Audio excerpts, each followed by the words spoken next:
Hey John, is it recording automatically or I just press record? Yep, no, that's good. It's recording automatically to be in the cloud, so I can get it. Okay, so should I unpress recording or just leave it like it? No, leave it. That's good. Okay, so let's start then, yeah?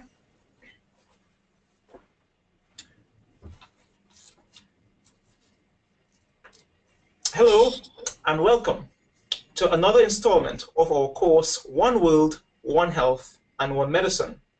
I trust that the month of May have been certainly a pleasant and productive one for you.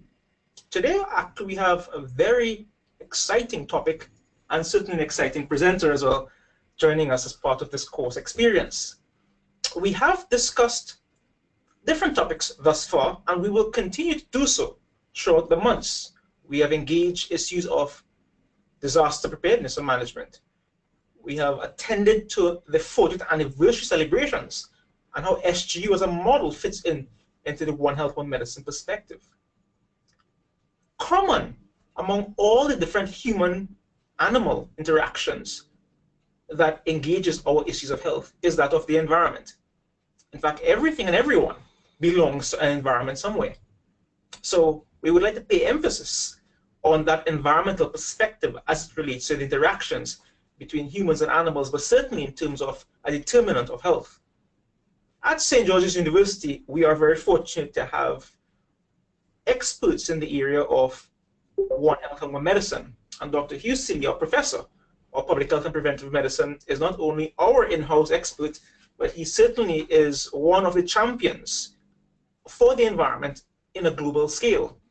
I would like to welcome Dr. Seeley to our session, to our course.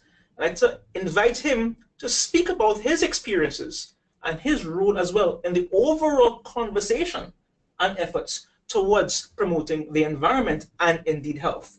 So I'm going to leave it over to you now, and I will join you after the session where we'll continue to have the conversation. Dr. Seeley, well, they're in your hands. Thank you very much, Dr. Badesi, and thank you for inviting me to be on your online course. Colleagues, let me introduce myself. My name is Hugh Seeley. I'm a chemical engineer by training, which means I'm a jack of all trades and a master of none. I've had the honor of being the former chair of the Clean Development Mechanism Executive Board under the United Nations Framework Convention on Climate Change. The Clean Development Mechanism is one of the 3 financial mechanisms set up under the UN to help combat climate change. It is one of the largest of the mechanisms. And I'm proud to say that since 2005, the CDM has facilitated investment in developing countries of over 200 billion US dollars.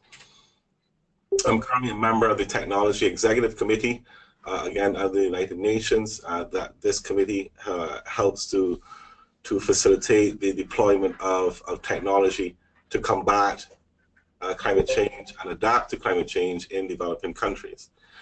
And I'm a lead negotiator for the Alliance of Small Island States. The Alliance of Small Island States is a grouping of 39 countries, islands in the Indian Ocean, in the Pacific, and in the Caribbean. And we negotiated as a bloc under the climate change negotiations. I've just returned from Bonn in Germany from the latest round of negotiations. But my task here today over the next hour or two is to talk about the relationship between our environment and global health. And I like to break it down basically into 3 areas. I'm going to talk a little bit about the state of the environment. And we did a Millennium ecosystem assessment in 2005. So we took a snapshot of the Earth's health. We went into this new Millennium, and I'll discuss that report a little bit. And then I'll talk about the relationship between climate change and health on a global scale. And then I'll drill down a little bit to look at this sub-region of the world, the Caribbean, and see how that's impacting small islands in particular. So let's start.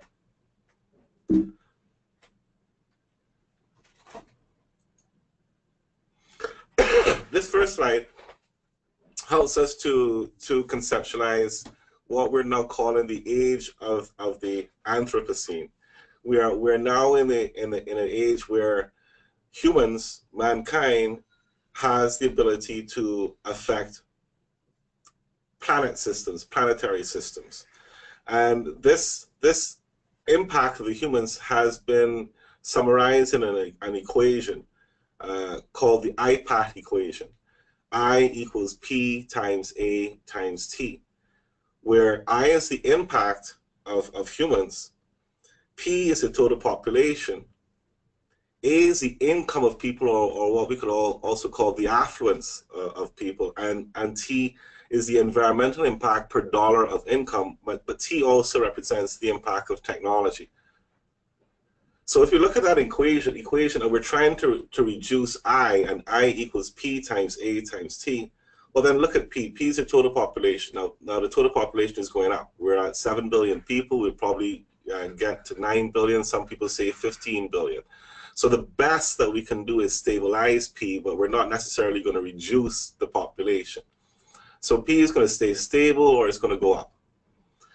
A is the income of people, and we expect that the income of people will increase. Matter of fact, we hope that we're going to pull at least that 1 billion people that are in abject poverty out of that poverty trap, and we hope that we're all going to have a decent quality of life. So we expect that A is going to go up. So that leaves us with T, technology. And that's our only saving grace. How will technology be used to reduce the impact of humans on the environment? And recognize that our population times our affluence equals our economy, and our economy is going to grow by 6-fold by 2050. So we have an economy of around $70 trillion right now in US dollars. That's globally, that's our global, that's Earth Inc. And we expect that economy is going to grow by at least 6 times by 2050. So unless we can get technology to reduce our impact, then we're heading towards a very, very difficult time. So the age of the Anthropocene can be defined then as when human activity becomes the dominant driver of the natural environment. And what released this power of humans was our discovery of fossil fuels. And ironically, nature had scrubbed this carbon dioxide from our atmosphere over millions of years and deposited it as coal, as oil, and as natural gas. And we've unleashed this carbon that took millions of years to bury. We've unleashed this carbon in the space of 2 centuries from the start of the Industrial Revolution in 1750 in the UK, that spread throughout Europe and then to North America and to the rest of the world. But the energy that we unleashed from the use of coal and oil and natural gas overcame all the previous limits to population growth.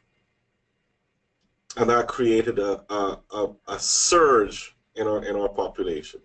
Another big event was the invention of what's called the Haber-Bosch process, where back in the early 20th century, we discovered the way to pull nitrogen from the atmosphere, convert it into urea, and then use that urea as a fertilizer on our fields. And that urea resulted in an 80% increase in cereal production worldwide in the 20th century. So we found the ability to feed ourselves, which was absolutely key as well. So what's our scorecard? Is the human race currently on a sustainable path of development in terms of resource use, that's fresh water, timber, energy, in terms of species depletion, in terms of habitats and life support systems? And the answer is no, no, no. So if we were to give ourselves a report card, it would be a failing card. We would be getting E's and F's for resource use, for species depletion, and for maintaining habitats or life support systems. And this was confirmed when a number of scientists then did this Millennium Ecosystem Assessment and published the MEA report. And you can Google it, you can go online, you can find the detailed report, or you can find the summary for policymakers. And I urge you colleagues to have a look at the report in your own time. But what the report concluded was that most of our ecosystems are degraded, and there has been a pervasive decline in species abundance and diversity. So both the number of species that we have and the number of animals within each species bracket. So both abundance and diversity is declining. And that's because of the fact that we are being bombarded by multiple assaults. And we have this acronym called HIPPO that defines these multiple assaults.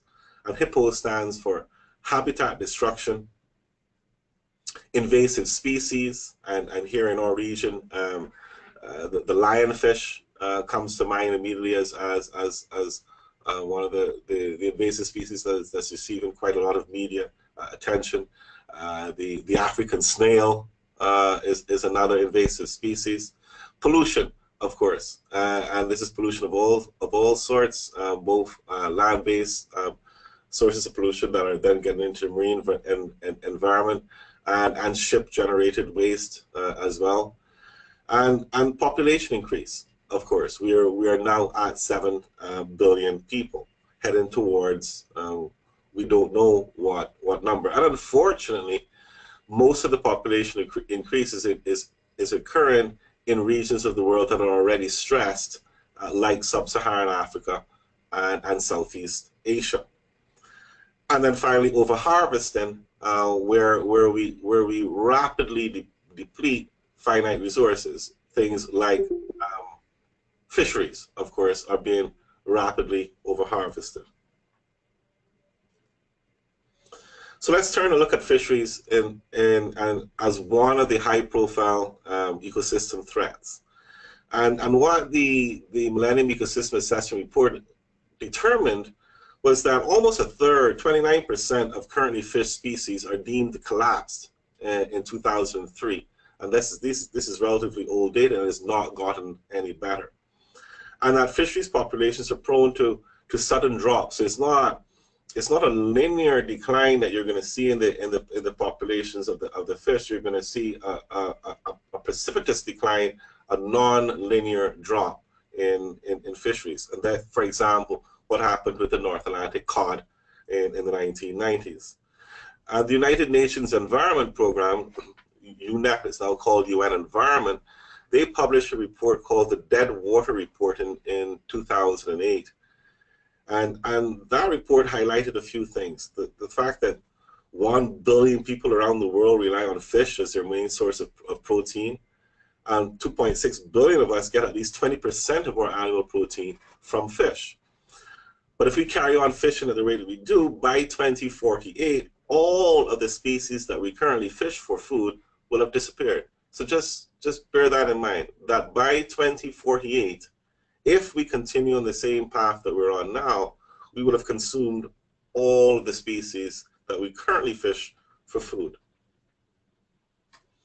And the problem is that we have too many boats in the water and not enough fish. The Food and Agricultural Organization puts the number of fishing vessels at around 4 million, with a staggering 86% of these boats operating in Asian waters. But if you drill down into the numbers in a little bit more detail, you realize that just 1% of these vessels, 1% of the 4 million, are big enough vessels to substantially threaten global fisheries. So although you have 4 million fishing boats out there, 99% of them are small fishing vessels confined to relatively local waters. But you've got 1% of them that are huge fishing vessels, and they have the potential to threaten fisheries on a global scale. So 1% of the vessels can catch 60% of all the fish. Moving from fisheries to corals. Now, this is something, of course, of particular significance to small islands, but it's of global significance as well, because I'm convinced that if we're going to find the cures for some of our major diseases, we're going to find them in areas where we have the most diverse species, and that's going to be in rainforests and in corals. So losing corals is a huge public health loss. And corals are being impacted by rising sea surface temperatures, a direct impact of climate change, physical destruction. This is the dragging of anchors and harvesting of the coral for jewelry, blasting of fish using dynamite sticks that also then mechanically damage the coral. The acidification of oceans, and this is a particularly insidious impact on corals. What is happening is because of increased carbon dioxide concentrations in the atmosphere, we're getting the lowering of the pH of the oceans. And as the pH gets lower, then anything that has calcium in a shell, that calcium is gonna dissolve. And so that's not good for lobster, that's not good for conch, that's not good for shrimp, and a number of other species, as well as, of course, coral itself. And what the scientists have determined is that if atmospheric CO2 concentrations get to around 500 parts per million, then coral reefs will dissolve. And we were, before the Industrial Revolution, we're at about 250 parts per million CO2.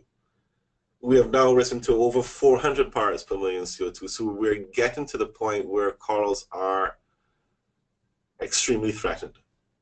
And then we have pollution, and pollution in particular from nutrients from near-shore discharges of sewage and agricultural runoff. And we've determined from research right here in the Caribbean, down at St.George's University and University of the West Indies, that coral reefs are extremely sensitive to changes in nutrient concentrations.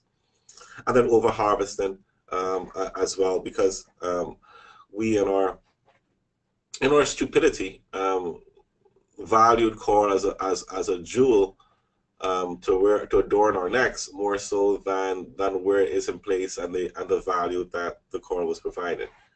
Now, colleagues, at the bottom of your screen, you're going to see a link to a video. I'm not going to show that video now, but that's a video that came out earlier this year from the CNN. It's just a short clip talking about the latest bleaching event that's occurred on the barrier reefs of Australia, where they've gone through their latest and their worst bleaching event, where they've lost half of the species along the barrier reef. And for those of you who are not fully aware of what bleaching is when the temperatures of the water get so warm that the coral exudes its polyp and loses the polyp and therefore loses its viability. So we're losing corals at a devastating rate. Amphibians, amphibians may be the sentinels of what's to come, and we mammals share a lot of physical commonality with amphibians, and there's been a significant decline in many species of frogs and toads, again from habitat destruction, invasive species, pesticides and herbicides, and ozone depletion, including increased ultraviolet radiation. So in a report that was done called the Save the Frogs report, they noted that over 200 species of frogs have disappeared, and these extinctions are due to many factors, but one of the factors is this chytrid fungus and the increasing prevalence of this fungus on the frogs, and the fungus causes the frogs to grow a tougher skin, and eventually, because the frogs actually breathe through their skin, the skin becomes impermeable to gaseous diffusion, and the frogs eventually die from basically suffocation. But what's causing this global outbreak of this chytrid fungus? And that's something that the scientists have not yet necessarily pinned down, But yes, they're blaming climate change as well, and they're saying that increased global temperatures may be resulting in this increase in this fungus. And the amphibians are, I'm sorry for using this phrase, but they're the canaries in the coal mine. They are sentinels for us human species. Everyone knows about pollinators, about bees, and again, bees are for some reason under attack. 1 million beehives were brought into California, or are being brought into California each spring to pollinate orchards, because the wild bee population is just collapsing. And this phenomena is called the colony collapse disorder, or CCD. And there is there's thought that this colony collapse could be linked to a particular use of a pesticide. And then closer to us, the great apes, a loss of gorillas, bonobos, chimpanzees, and again from loss of habitat, hunting for bush meat, and then mass epidemics of the Ebola virus. And the reasons for this outbreak of the Ebola virus within the great apes is again not clearly known. So the Millennium Ecosystem Assessment has documented several accelerating, abrupt, and potentially irreversible changes. And these include disease emergence, algal blooms, fisheries collapses, algae replacing coral and the decline of reef fish populations, increasing deserts, increasing vulnerability to natural hazards, and crop failures. And these irreversible changes on a global level have been penned by a group in 2008, and they call them Tippin Elements, large-scale components of the Earth system that may pass a tipping point. And listed below in this slide are a few examples of these tipping elements, and unfortunately there are too many examples on this slide. Arctic summer sea ice. We may not have Arctic summer sea ice by 2050.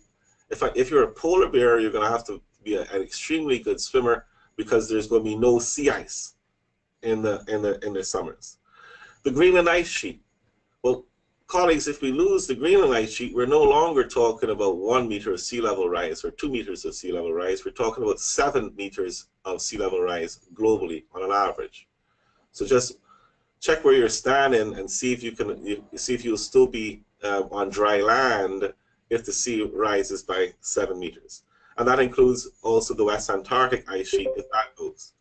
Atlantic thermohaline circulation, well, all of us have watched, or some of us have watched the Day After Tomorrow. They did take our artistic license with that film, but the science behind the film and the impact of this thermohaline circulation, and if it's slowed down, the science is sound. And what counterintuitively will happen because of climate change, if that thermohaline circulation is reduced, is that we're going to have much harsher winters along the eastern seaboard of the United States.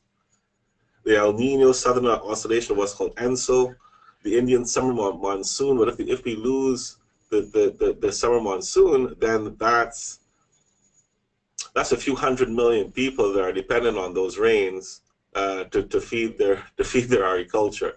So that's kind of difficult. Sahara, Sahel, the West African monsoon, the Amazon rainforest. Well, gosh, colleagues, the Amazon rainforest are the lungs of the earth, and a sponge that sucks up a whole heap of rain or moisture from the atmosphere, and then causes that precipitation further in the south of South America. So if we lose the rainforest, we lose our lungs, and we lose all the water that's going to Latin America regions as well. And the list goes on. Permafrost, marine methane hydrates, and we have more methane locked up in these clathrates than has been released from all the burn of natural gas in the world. And that's a very frightening feedback loop there as well, because if the permafrost melts and we release this methane, and then the methane has such a strong greenhouse gas effect, but then that's a positive feedback loop that's going to push us further and further down the line of more and more warming.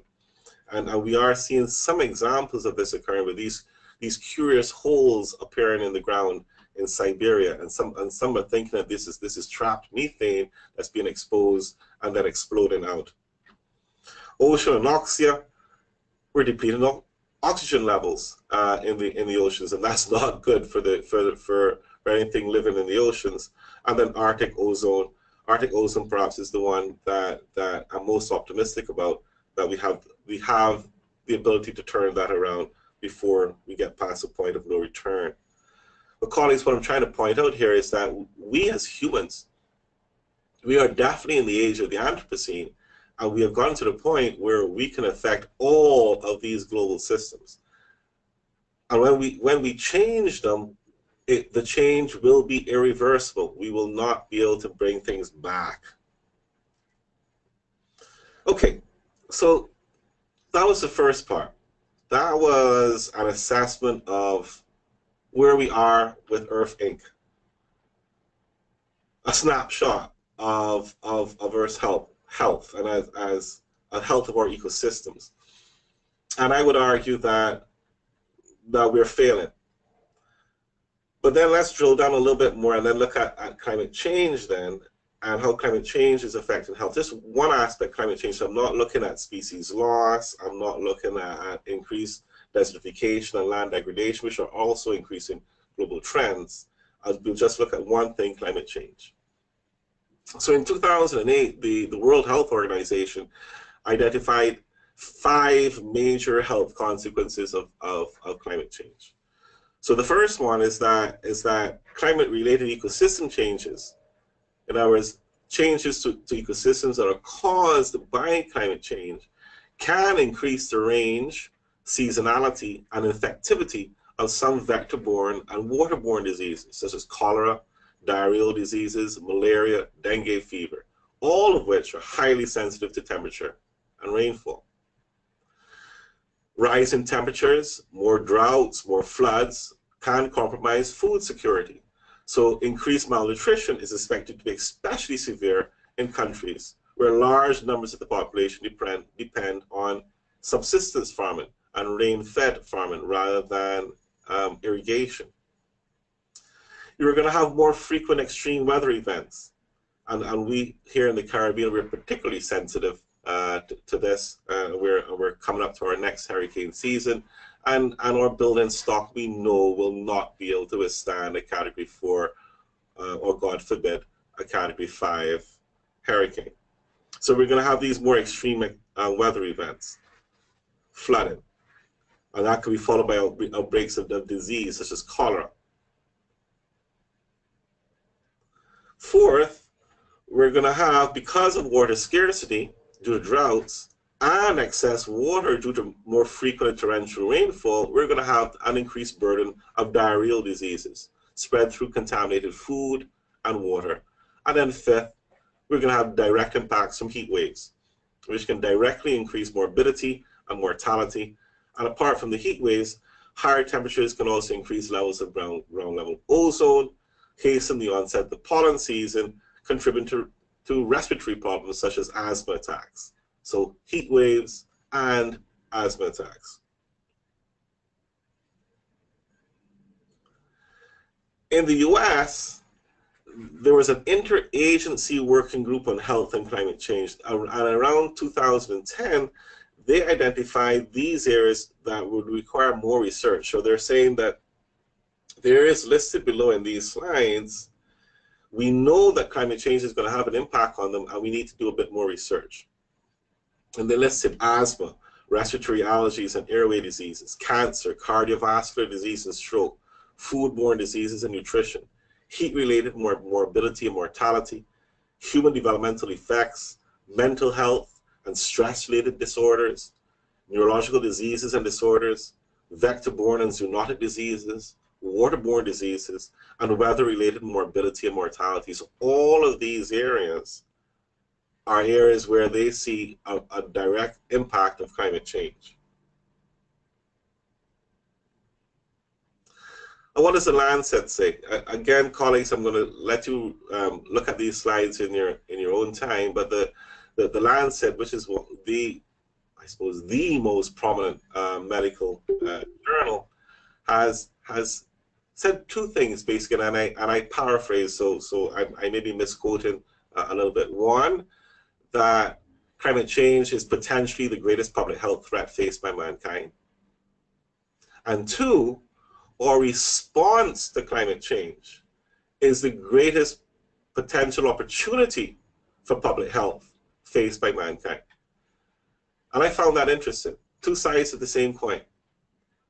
Climate change can impact us greatly, but our response to climate change, or changing of our energy sectors in particular, can bring tremendous public health benefits to the world. So we are really in a most pivotal time for mankind, and perhaps I cannot overstress that too much. What we as humans do within the next 2 decades, within the next 20 years, will in a large way define the quality of life for humans for the next 2 centuries. And that's a responsibility that I hope that we are all willing to bear. So that's on a global scale. Let me drill down a little bit to the area that we live in the Caribbean. And we small islands are again a microcosm of larger societies. So what happens in a small island will eventually happen in larger communities as well. And colleagues, one of the first things I want to get across as far as climate change goes is that we're already experiencing climate change. This is not something esoteric. This is not something in the future. This is not happening in a distant place. This is happening now. So that by January of 2015, global surface temperatures had risen on average by about 0.87 degrees Celsius. And this is relative to 1951 to 1980 averages. So we're not comparing it to pre-industrial times. We're comparing it to the period between 1951 and 1980 is the base. And we're saying compared to that baseline, in 2015, we have already gone up by 0.87 of a degree. And if we want to compare it to pre-industrial times, back to say 1750, then we have already warmed the Earth by over 1 degree Celsius. In 2016, that warming had gone up by 0.99 to 0.99 degrees Celsius, almost a full degree. And then July 2016 was the hottest month ever recorded by humans. And then the next month tied that record. So 2016 became the hottest year on record, beating 2015 into second place. I'm making 2014 go into a distant third place. So 2016, 2015, 2014, hottest years in record every single year. Sea level rise. The mean rate of global average sea level rise is about 3.2 millimeters per year. And the rate of sea level rise is increasing. So that might not seem like a lot, 3.2 millimeters per year, every year is going up. But that rate is increasing as well. So in the latest report, the 5th assessment report of the Intergovernmental Panel on Climate Change, and this is a grouping of thousands of scientists that sift through all of this, all of the publications, all the peer-reviewed journals, and other scientific information, and they published these assessment reports. And in 2013, the Intergovernmental Panel on Climate Change, they estimated between 28 to 98 centimeters of sea level rise by the end of this century.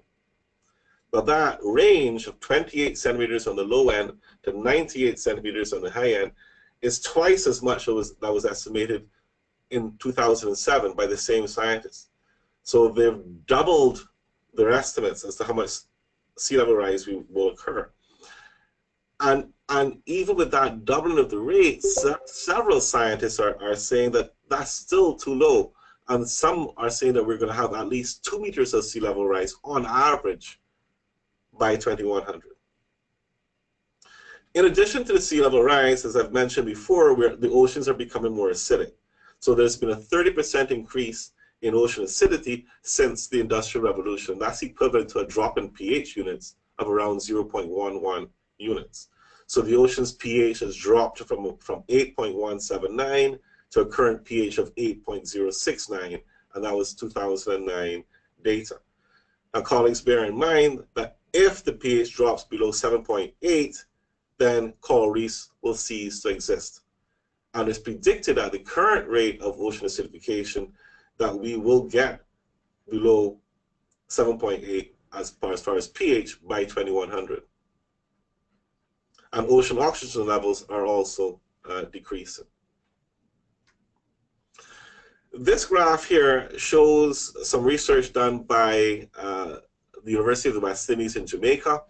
And what they did is they divided the region into 5 zones, 5 rainfall zones.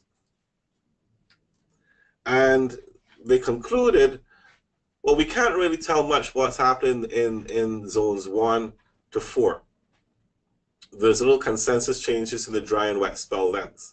However, in zone 5, the southern region, this zone 5, this area here, there was a conclusion that drier conditions will prevail. In other words, in the south of the Caribbean, we're going to get less rainfall.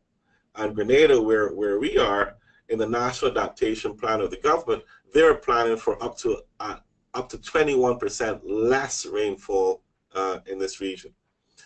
And what complicates it more is that rainfall, although it's going to be less, it's going to fall in more intense events. So we're going to get less rainfall, but over more intense rainfall events. And that means then that we have to become much more efficient at capturing that rain, because a lot more of it's going to run off. And of course, when it runs off, it's going to take sediment and pesticide and agrochemicals into the near shore and destroy our coral reefs, or put even more pressure on our coral reefs. So we have to be aware of that as well. So the migration and breeding habits of vectors are changing, and this work has been done by Drs. Chady and Martinez. They were at the St. Augustine campus in Trinidad and Tobago, and they're discovering that the Aedes aegypti mosquito is hiding. It's hiding in wells. It's trying to find cooler, darker places, and that means, so that's very significant for those environmental health officers who go out in the field and they're trying to look for the prevalence of this mosquito, and the mosquito it's changing its habits. It's changing where it breeds. According to the 5 Cs, this is the Caribbean Community Climate Change Center based in Belize, a 1 degree increase in sea surface temperatures will cause a 1 to 8% increase in hurricane wind speeds, and a 6 to 18% increase in the core rainfall that we get from hurricanes. So colleagues, we are already seeing about a 1% increase in sea surface temperatures. So that means that we're going to get more intense hurricanes with more intense wind speeds and more intense rainfall. Again, that's not good news. There are some data caps that we have in the Caribbean, and I suspect that that's also common across the world. The climate models that we currently have a resolution of around 50 by 50 kilometers, 50 kilometers by 50 kilometers. That's the size of the grid. Unfortunately, a number of us small islands will be lost within a grid of 50 kilometers by 50 kilometers. Grenada would fit smack inside one grid point. So we still need climate models of even finer resolution that would allow our water managers to look at various catchment areas to try and determine what the impact is going to be on water management. There's limited data available in the Caribbean, and again, I think we're symptomatic of the rest of the world as to what the economic impacts of climate change are going to be. However, there was a group that did a study back in 2010 led by Dr. Simpson, and they did a study for the United Nations Development Program, and they focused on the impacts of sea level rise, and they concluded the following, that we're going to have at least 1 meter of sea level rise by 2100, and that cannot be stopped now. No matter what we do, we're going to have 1 meter of sea level rise. That we're going to need coastal defense projects to protect hundreds of kilometers of vulnerable coastlines by 2050. Colleagues, they predicted that there would be significant relocation of people, and existing coastal infrastructure will be necessary by 2050. So we're going to have to move people, and we're going to have to move infrastructure by 2050. And then all Caribbean countries will be impacted, but the smaller islands will suffer the most proportionally. So if we drill down and we looked at a 2 meter sea level rise in CARICOM nations, and a 2 meter sea level rise is not something that's too far fetched. You're talking about 3,000 square kilometers of land being lost, over 260,000 people being displaced, or 10% of the population of the Bahamas. At least 233 multi-million-dollar tourism resorts would be lost, 9 electricity generating plants, 3% of agricultural land, up to 42% of all the airports would be lost, 35 seaports would be inundated, and over 700 kilometers of roads would be lost. I'm not sure if you can clearly see the slide, colleagues, but if you were to look at the perimeter, this is the island of Grenada, and the grayed out area along the coast is the part of Grenada that will be lost if there was a 2 meter sea level rise. And where we are now is in the true blue area, which will be completely underwater with a sea level rise of 2 meters. And on this slide, I just want to point to the bottom right of this matrix, of this spreadsheet, and you'll see what the costs are to some of these islands in terms of percentage of GDP to replace the assets that have been damaged by climate change. And for St. Kitts and Nevis, it will be up to 89% of their GDP will be spent in 2050 replacing assets that have been damaged by climate change. And when you get to those sorts of numbers, you could as well just abandon the island and relocate somewhere else. So multiple impacts are expected. You're not going to have sea level rise in isolation. There will be increased intensity and frequency of extreme events. There will be a large climate change-induced disruptions to oceanic systems, temperature increases, ocean acidification. Coral reefs are going to be lost. So you could have a storm surge from an extreme weather event, but the coral reefs are gone, so they're not acting as a mechanical barrier anymore to the storm surge. And on top of that, you have rising sea levels. That's a triple whammy. So you can have loss of shoreline, saltwater intrusion, inundation of settled and agricultural areas, increased vulnerability to diseases, economic decline due to loss of tourism assets, population displacement, and lost our productivity in the agricultural sector. The Economic Commission for Latin America and the Caribbean, ECLAC, they did a study back in 2011, and this is the most comprehensive study to date on the projected economic impacts of climate change on the Caribbean region. And the study looked at impacts in the following areas: agriculture, coastal and marine environments, tourism, transportation, and human health. And let's concentrate on the impacts on human health. And what they concluded was that Caribbean countries are particularly vulnerable because we have a dual disease burden. We have many endemic and environmentally sensitive disease vectors. We also have human populations with high rates of cardiorespiratory diseases. And ECLAC also noted that our public health systems in this region, and again that's symptomatic of developing countries all over the world, our public health systems are generally underfunded. So ECLAC concluded that malaria and dengue are the two most important vector-borne diseases in our region. For example, between 2001 and 2009, there were over 200,000 registered cases of dengue fever in the Caribbean. And that climate change is expected to increase dengue fever transmission by 300%, by threefold. And that's because the increased temperature reduces the incubation time of the parasite. And the wet season is going to be the greatest risk, or time of greatest risk of transition. So climate change can also cause higher levels of pathogens in local water resources, both fresh and marine. And the waterborne diseases of most relevance in our region are gastroenteritis and leptospirosis. In Trinidad and Tobago, the number of new leptospirosis cases has increased significantly in the period from 1981 to 2007, with more than 2,500 cases reported during this period. And a study in 2008 showed a clear association between changes in rainfall patterns and reported leptospirosis in Guadeloupe. Indeed, in 2016, in the DR, in the Dominican Republic, there was a report of a record number of deaths caused by leptospirosis. And what had caused this was Hurricane Matthew, which caused rivers throughout the country to overflow, and that introduced the leptospira bacteria into the water supply. And over one 4-week period, over 19 lives were lost to leptospirosis. Other potential health impacts are heat-related morbidity and mortality from extreme events, and cardiovascular and respiratory disease, including hypertension, asthma, and malnutrition.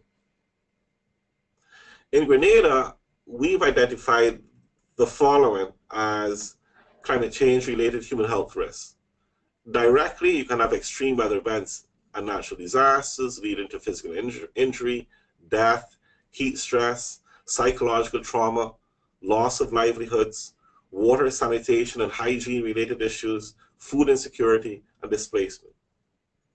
Indirectly, you can have the rise in temperatures and the change in rainfall patterns can cause infectious diseases, vector-borne dengue, chikungunya, and possibly Zika, waterborne diarrheal diseases, rodent-borne diseases like leptospirosis.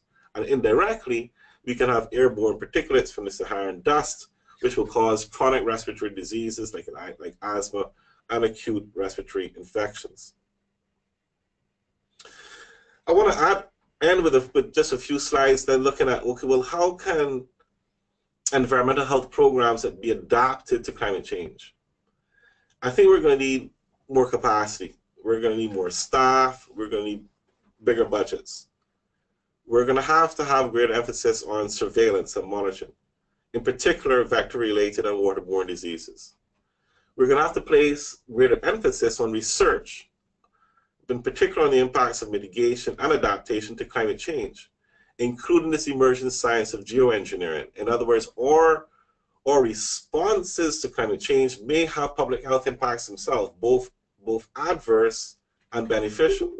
And some of the massive geoengineering things that are being thought of, like putting iron oxides into the ocean to increase algal growth so that more CO2 can be taken up. We don't know what the consequence of that will be. Carbon capture and storage, sequestering carbon into geological reservoirs. How stable will that be? Or will this carbon be released later on? And then increase capacity to respond to disasters, of which we know there will be more. A quote from a paper that myself and a colleague wrote back in 2013, to manage the health effects of climate change, we need to understand the consequences of climate change on health and the solutions for adaptation. Therefore, building awareness and expanding knowledge through regional-based research is an important step for developing adaptation and prevention strategies. Establishing effective monitoring, early warning, and data management systems is critical for management of the health effects of climate change. So more regional research will be required here in the Caribbean and throughout the world. And agencies like the World Health Organization should be able to help. The Center for Disease Control, they have a model called BRACE, Building Resilience Against Climate Effects.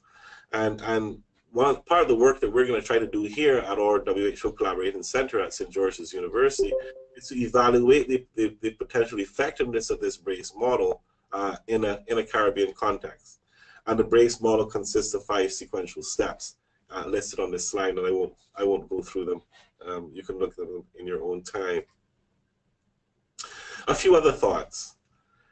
I know that public health is the primary driver of some climate change mitigation efforts. Example, the switch, the revolution that's occurring in the energy sector in China, where China is going to replace coal-fired power plants with renewable energy, with solar and with wind. And it's not necessarily climate change or their feeling of global responsibility that's causing the Chinese to go through this massive transformation. They're going to deploy more renewable energy in terms of megawatts or gigawatts than the entire electricity generating capacity of the United States of America. And they intend to do this within the next 2 decades. And they're not doing it because of climate change. They're doing it because their people can't breathe in some of their major industrial cities because of all the smog in the atmosphere from all their industrial plants and all their smelters and all their coal-fired power plants. So the move towards clean energy is going to massively clean up the air quality in countries like China with substantial public health benefits. And of course, other climate change mitigation efforts like reducing the amount of meat that we have in our diet, or walking and cycling more rather than taking a car, these will of course have public health benefits as well. So governments may require assistance in identifying and quantifying the sustainable development, including the public health co-benefits of their mitigation activities. And that's something I hope that we can help with at St. George's University as well. Colleagues, these are the references that I have in my slides, and I'm quite willing to take any questions that you may have.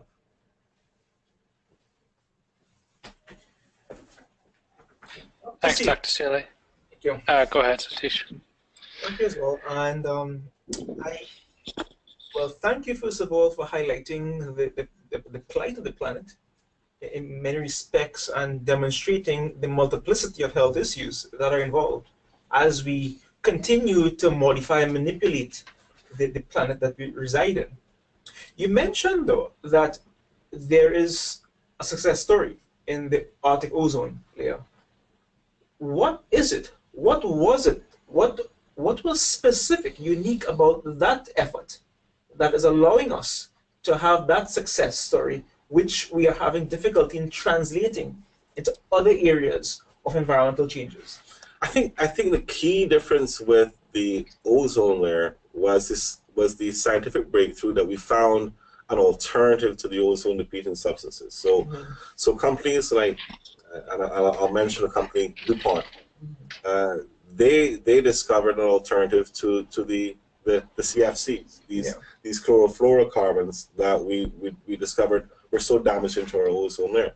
So we went through the same process that we're going through with climate change. We went through with ozone in a sense that we had the London Convention first on ozone depleting substances, which was a fairly light framework. But then out of that, we got the Montreal Protocol, and then DuPont signaled, hey, industry has an alternative, so then we can regulate this more, and we have virtually solved the ozone problem. The equivalent has to happen with climate change.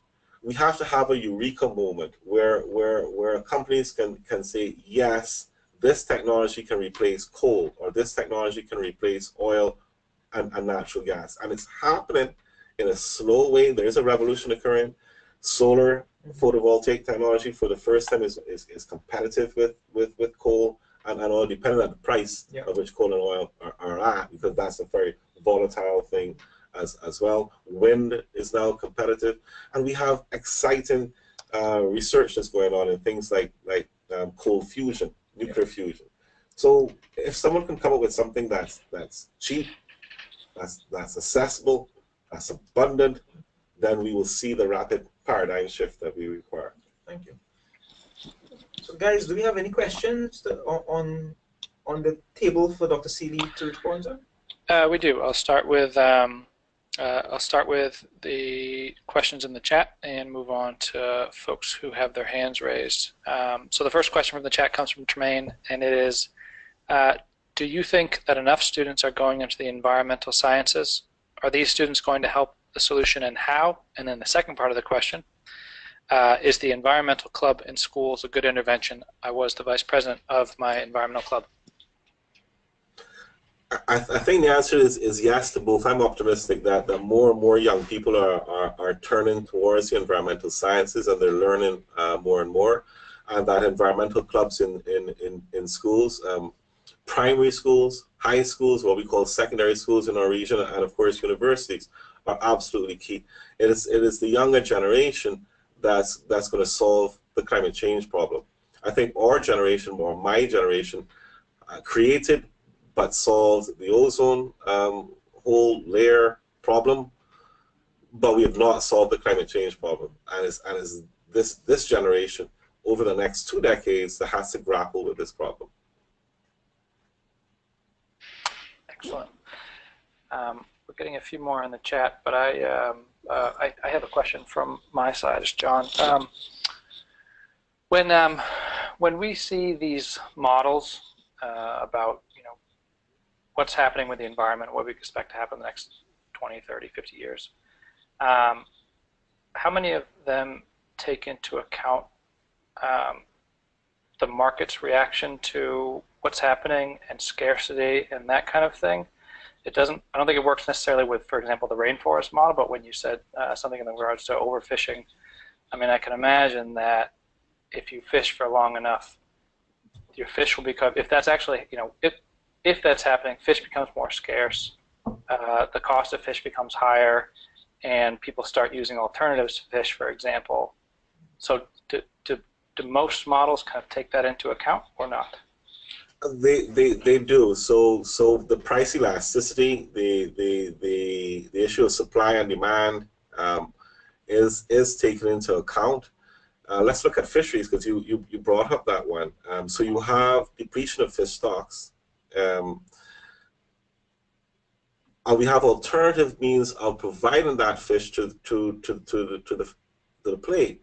So instead of hunting wild fish, we're moving towards farming of fish, and so more and more of that salmon that's on your plate is not wild salmon. It's grown salmon in a pen.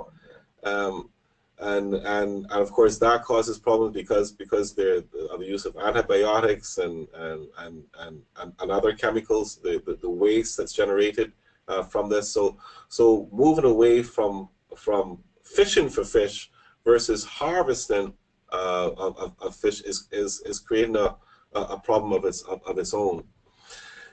I think the other issue in terms of supply and demand and markets, John, that you brought up is whether the entire cost of a product is actually in the price tag that you see as a consumer. And that's one of the big problems that we have, is that we have not internalized some of these external costs. So that's why it's very important, for example, to put a price on carbon, a universal price on carbon. And what would that price be? And some of us are arguing it has to be around $50 to $100 per ton to allow for then market economics to really come to bear. So in a lot of cases, markets would work, but the markets have to show the true value and the true costs, and a lot of times that's not really occurring on the bottom line. Yeah, absolutely. I think time's a component too.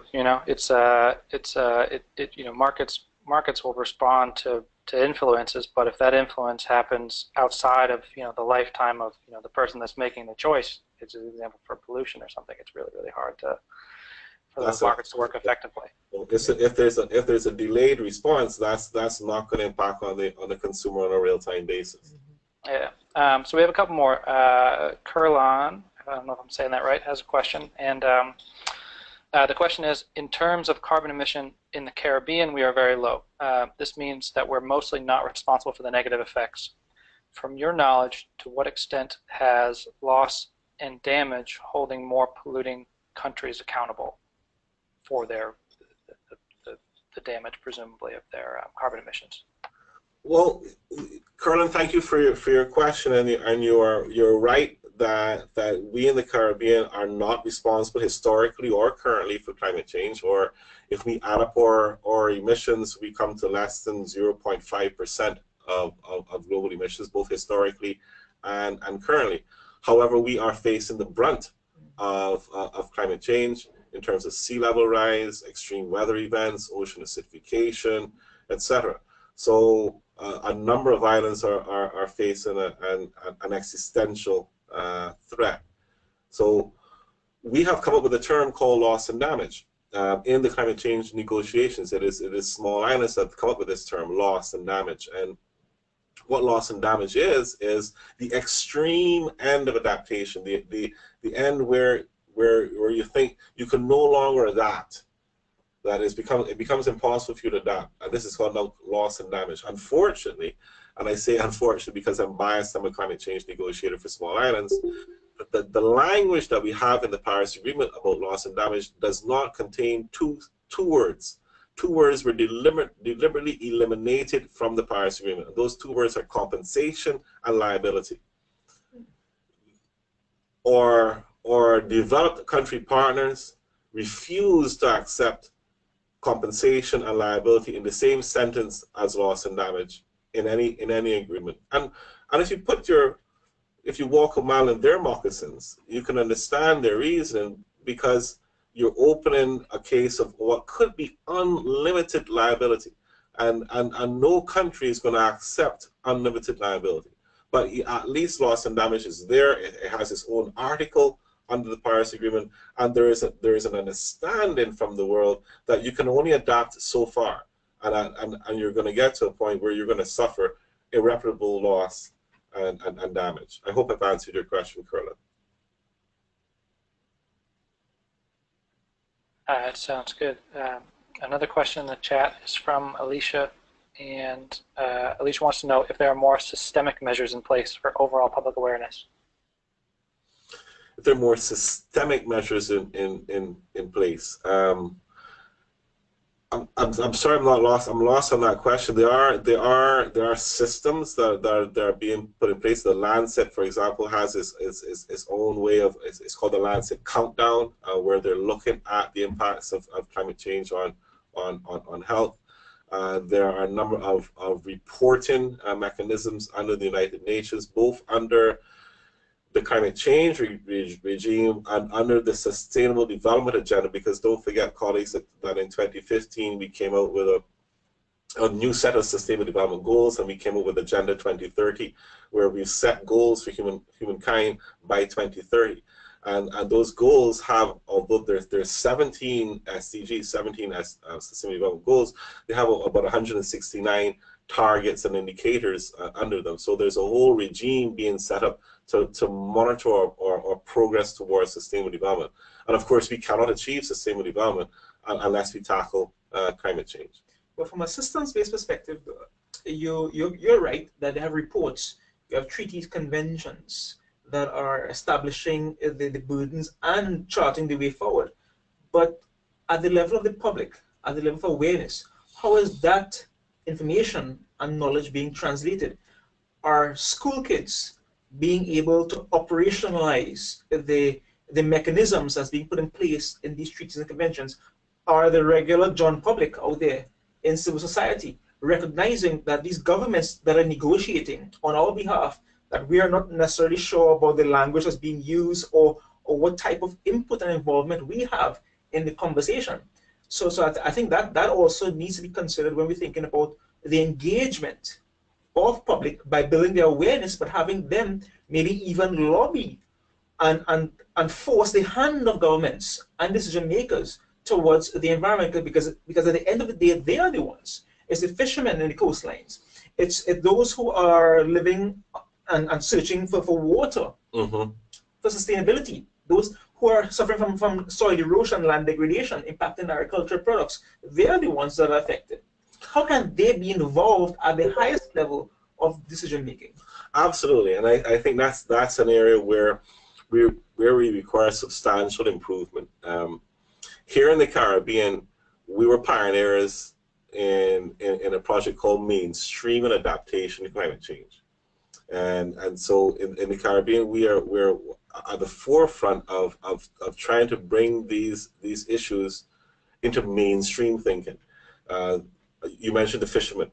And that's a very good example because it's the fishermen that are seeing the impacts directly. Our farmers are they're the ones that they're going to tell us, colleagues, climate change is already occurring. We no longer have this defined wet season, dry season. Or hurricanes are occurring, or extreme weather events are occurring later on down in the year. Mango trees are confused though. Yeah, everything that the farmers are scratching their heads, saying what is going on, and they can tell that things are occurring. However, are we electing our politicians based on their attitudes towards climate change and what they say that they're going to do about climate change, both adaptation and mitigation? Do we see it written into their manifestos? Is it a hot topic at town hall meetings? And accountability. No. Positions, No. We are still not there. And this is in our region, and I could say globally as well. We've had contentious elections in the U.S., in France, and there's a election that's going to occur in the U.K. Right now. We still tend to be thinking about those short-term things, or mortgage, food, clothing, shelter, and I suppose that's typical of us. We're not thinking about needs, about the longer-term issues, and that's unfortunate. Excellent. A couple more questions. We have Kimberly with a short question. It's, what can we do right now as individuals? Lobby. And that's a straight follow-on from the first point, or the last point that we're making, and that is that I think there's a lag between the citizens know about climate change and the citizens are concerned, but why aren't the politicians? Why are the politicians reacting? I don't think I need to convince the ordinary citizen anymore about climate change. I really don't think so. I think the ordinary citizen, I think we've passed that point. However, our politicians don't seem to be directly connected to the masses anymore. They seem to be more controlled by vested interests, and I'm speaking in a very general sense here. But it seems as if those who lobby our politicians have more control than the masses in the street, and unfortunately, the oil, the coal, and the natural gas companies, both multinational companies and sovereign wealth, in other words, countries, those are the ones who stand to lose the most, and they will fight. And the climate change negotiations, I'm convinced, are a proxy war on fossil fuels. And those who are in the fossil fuel industry, they recognize that this is a proxy war. Can you give us the 3-minute version of how to get started with whatever kind of local lobbying, keeping in mind that I think we have students from a lot of different countries here? Well, I would say, first of all, understand the science and make sure that the science is clear to everyone, and protect the science and protect the work that the scientists are doing, protect the funding that is going into additional research into the science, both from a standpoint of understanding what is causing climate change and also dealing with the impacts of climate change. So I think that's terribly important. I think mainstreaming climate change issues into your everyday life is something that I'm very, very interested in. I would like someone to invent an app that allows me to personally track my carbon footprint, so that we have apps for everything. Well, then let's have an app that allows me, Hugh, to say, okay, well, perhaps I shouldn't have beef today. I'll have chicken instead. Perhaps I'll ride a bike today instead of driving my car, and I track the tons of CO2 that I produce. And one thing that works is, we know that it works, is peer pressure. We will do things if we see that if Satish is doing it, I'm going to do it too. So let's use that peer-to-peer pressure to change our lifestyles. And I think, so. I'm walking home this evening. Are you going to walk home as well? I'll walk as far as you walk, Satish. How's that? Fair enough. But I think that's important.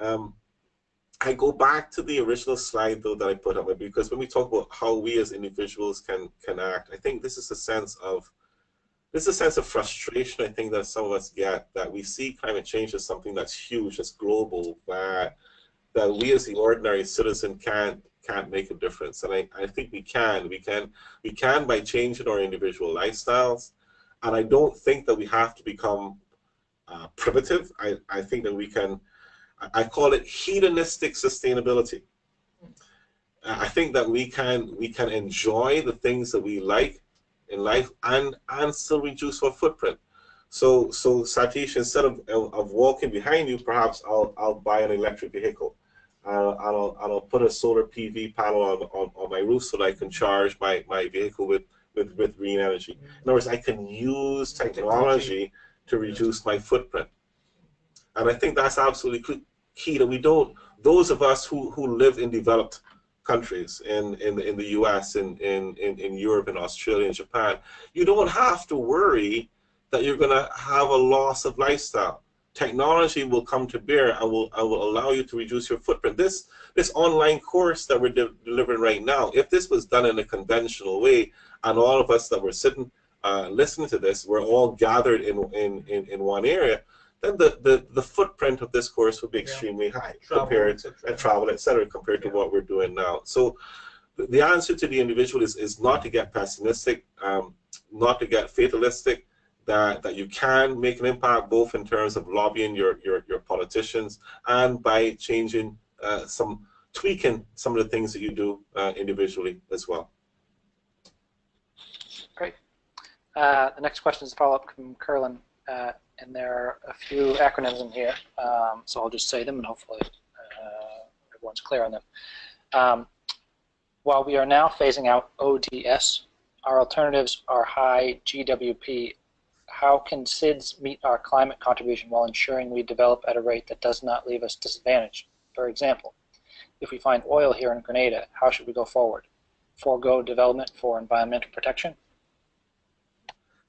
Curlin, you're asking some very complex questions, but thank you very much for the question. The question on the ODS is ozone depleting substances, and what Curlin is referring to is that we replace these CFCs, these chlorofluorocarbons, with HFCs, which are hydrofluorocarbons. Greenhouse gases. And they don't deplete the ozone layer. That's good, but oops, they're greenhouse gases. Yeah. That's bad.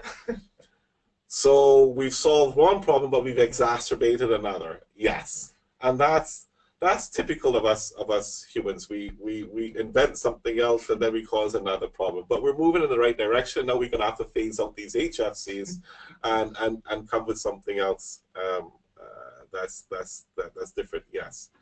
Then you asked a fundamental question that I've grappled with for a long time. I'm a former energy advisor to the government of Grenada.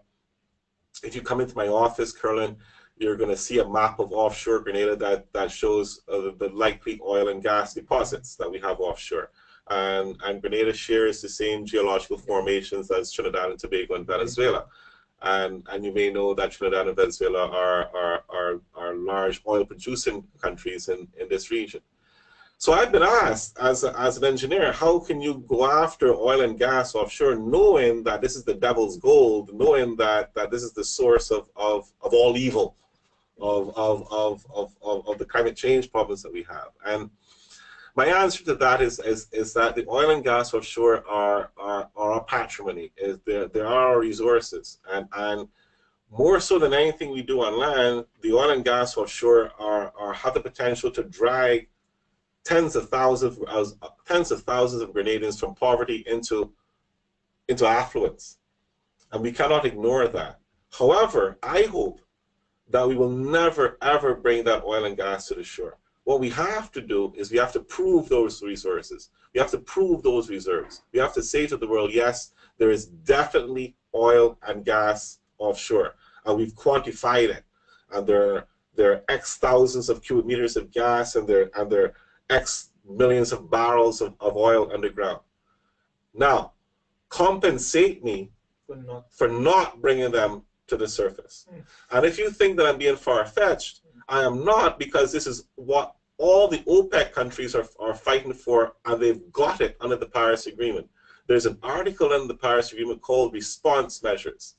And what response measures says is that those countries in the world that will be impacted by our response to climate change must be compensated. In other words, those countries of the world who can no longer sell coal, oil, or natural gas will be compensated. So my schizophrenic response to you, Curlin, is I'm going to search for that oil and gas, I'm going to prove that oil and gas, and then I'm going to seek compensation for keeping it where it is. Excellent. The next comment is just a comment, it's not a question. It's interesting. And Kimberly notes that there's an app out there called Orieco. If you want to look at the spelling, you can go to the chat. That lets you track your own carbon footprint. It's orieco.com. You mean someone has done it already? Ah, okay. There's an app for that, yeah. Thanks for the link. I'll go look at it. And with that, Dr. Badesi, I think the questions are done. So if you want to take over and wrap up, do that. I'm just intrigued, though, by this whole aspect or the provision where you can prove your resources and be compensated not to use. I believe Guyana might have also tried that with their rainforest. And that may lead to a whole new level or model of resource management. My question in this context, though, is when we think about the changes in the environment, there's always an argument that the human population is expanding, etc. Mm-hmm. And because of this expansion, we need to continue to explore and utilize resources. One, is there carrying capacity for this planet? And two, are we there yet? A lot of questions in there. First, a lot of comments. One, the issue of Guyana and payment for ecosystem mm-hmm. services. That's what it's now called. Mm-hmm. This is not a new concept. Mm-hmm. We thought about this way back when we called it a debt for nature swap. A lot of the developing countries were in debt, including those in South America. They went to the World Bank. They said to the World Bank, we won't cut down the rainforest if you forgive our debt. Mm-hmm. So this is a debt for nature swap. We've refined it a little bit. We've now called it payment for ecosystem services. So countries like Norway are prepared to pay hundreds of millions of dollars to Guyana for Guyana to protect its mm-hmm. rainforests, recognizing that these rainforests are an economic asset. They are what we need. Sorry, Satish, your second part of your question. Based on that need for resource exploitation and use, how can you then balance that with the ever-expanding human population? We're going to have to decouple. We're going to have to decouple economic growth from resource use and pollution occurring. And that decoupling can be done. And some countries in the world, the Scandinavian countries, the US, has argued that for the last few years it has seen economic growth, anemic, 1%, 2%, 3% growth, but not a concomitant increase in greenhouse gas emissions or in general waste production. What's causing that is greater efficiency. We're becoming better at what we do, and I think that's absolutely key. So I think we're going to have to slow down our populations. I don't think we can maintain the population rate increases that we're having. The good news is that if you look at the most optimistic scenarios, we will stabilize at around 9 billion, we hope. But a lot of that increase is going to come in sub-Saharan Africa. So you have 800 million people in Africa now. That could go close to 4 billion by 2050. We're going to have to be able to manage that. So the population issue is one that we have to deal with, but I'm more concerned with how do we decouple our economies from resource use and pollution. And I think the key is efficiency and moving towards what I would call a more non-linear or a more circular society. In plain language, reuse and recycle more. Let's design things where we don't have built-in obsolescence, like in a computer, and that we can recycle more. Yeah, it's very interesting. I mean, we can continue this discussion. Certainly, it's an ongoing discussion across the ages, I'm sure. Well, you also mentioned, and just one last point, you mentioned about this issue of resources and payment for resources. And I think this is an exciting area for small islands, because small islands are inherently small. Our territorial or land area is small. However, all of us have at least 200-mile economic exclusive zones. Therefore, the water around our islands is considerable. Yeah. And there's now this concept of what's called the blue economy. And part of that is okay, providing islands or coastal areas with the capacity to manage that resource asset that they have, the water that's offshore. And that's an extension of paying for rainforests. Also, will pay me also then to manage the ocean resources that I have, and that's something that's exciting as well. And from your seat where you're at with the focus on the small island developing states, that will occupy a considerable portion of the world's surface. Oh, absolutely, well. Absolutely. And I know that we focused in this particular online lecture on small islands. But for those that are watching this program that are not from small islands, please bear in mind this is relevant to you as well. That what I've discussed is just a microcosm of larger societies. So what happens to us here in Grenada will eventually impact those in New York or in London or in Toronto or in Adelaide. Yeah, like even managing hurricanes as a disaster, that's no longer a tropical issue anymore. Absolutely That's a temperate issue. Absolutely not. So. Yeah. In fact, I had a colleague of mine from New York. He usually asks me, so how are the hurricanes going down there in the Caribbean? Well, I was like, well, you tell me, because you get more hurricanes than we do today. Yeah, you know, it's so the world is very much interconnected through our movements of people, but we're sharing burdens at the same time. And when we think about the environment, thinking of different regions or sectors of the planet, at the end of the day, it's one environment. It's our planet. And when we emphasize this whole oneness issue, it's a catchy phrase, yes, you know, one health, one medicine, one love, one heart, one everything. But it really demonstrates the interconnections that exist. And affecting one part of the planet affects each and every one of us. If you preserve any given part of the environment, like Norway and Guyana, there is seeing value in that preservation for the planet and their own environment as well. So certainly the environment is indeed everybody's business.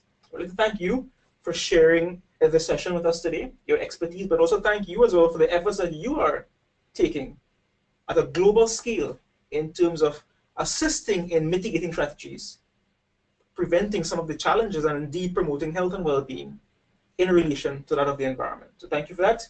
Thank you, Dr. Basie. It was a pleasure having us. And guys, this is it for me. As we explore the environment and human health, please note a couple of housekeeping announcements. At the end of the session, you will have a discussion question. So we invite you to share your comments, responses to that question, and we, of course, as per usual, have a very simple quiz for you to complete this model of our course. In June, next month, we are going to present the One Health, One Medicine Community Health Clinics, which is run by medical students, veterinary students, and indeed physicians and veterinarians that are delivering healthcare in communities where people walk with themselves and their animals, demonstrating the one medicine approach. So stay tuned for that. And for those of you who have, and for those who have not just yet, please remember to enroll at online.sgu.edu/anniversary to receive recordings of our seminars and engage the entire course as we celebrate our 40th anniversary at St. George's University in this year, 2017. Well, on behalf of Dr. Seeley, our presenter, myself, Satish, John online, and Donna as well, and our team here at St. George's University, we wish you goodbye for now, And until another time, take care and let's protect and preserve our environment. Goodbye for now. Thanks, Dr. B. You're welcome. Very good. Yeah. So we will have the recordings and everything. Yeah. I'm going to save this and put it on the file as well. Okay. Desktop.